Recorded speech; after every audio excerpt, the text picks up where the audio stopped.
Hi, this is Danielle Daws for the Alleyway Stamps. Today I'm making a card that uses paper piecing in a slightly different way. I'm using some Coordinations cardstock here that, as you can see, has a raised pattern that you sand off. So it has a coloured core centre, and what you do is just get a little piece of sandpaper, just a fine grade of sandpaper, and finely sand off the top layer. And after I've done that, I'm then going to stamp on a butterfly from Priceless Joy. Now the thing is, you don't want to stamp on the Coordinations cardstock and then sand it. You want to do it the other way around. So sand it first and then put your image on there, because otherwise you'll sand off some of the ink as well. So you can see there I'm using my Fiskars stamp press, pressing down quite firmly because the cardstock is raised in areas. Now I just wanted to share a couple of things about fussy cutting. When I'm fussy cutting an image like this, I go through and I do all the points first. I just find it easier.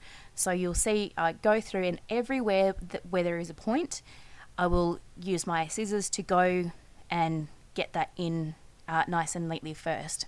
Now I am trimming off the butterfly's antenna because I'm going to be using some wired twine in a little while to add those back on.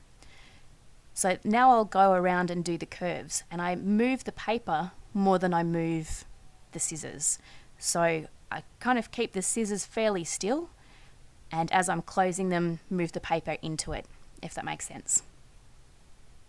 I'm almost done with fussy cutting my image, and after this I'm just going to do a couple of little things to create some extra depth and dimension to my butterflies.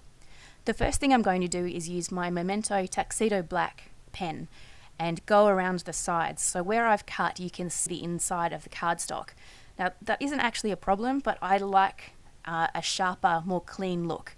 So that's why I go around with the black ink, just gently around the edges. There's nothing spectacular about doing that. It just has a different look to it at the end. And the other thing that I do is put a little bit of charcoal in just to create the illusion of depth. I'm not looking for a large amount of depth, I just want a little bit. So just to add to those butterflies, because I don't want to take away from the Coordinations cardstock. Now I did decide to cut the bottom of the body off each butterfly so that when I do this portion with the wired twine, it can more easily go around. So I've just put some tape on the back of that, and this is wired twine, which is available from the Ribbon Carousel, and I've stuck it on the back and I'm going around 4 times, and just from here I'm going to knot it. And I don't need a knot to stay in place, but I'm putting a knot there just in case, and also so that I know where the antennae are going to stick up from. So wired twine, you won't need to do a double knot or anything like that. It is really easy to use. So from there I just need to shape the antenna the way that I want them to be. So I'm using the other end of my colour shaper here and just pushing that wired twine around the end piece so that it creates those 2 circular ends. Really easy to do. The next thing is my sentiment. And this is from Chatterbox, Spread Your Wings and Fly.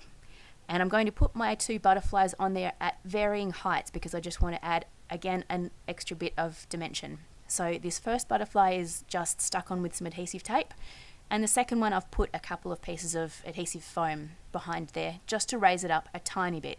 It's not a lot higher than the other one, but it is just a little bit. And that's it. That's my finished card featuring Coordinations butterflies. Thanks for watching.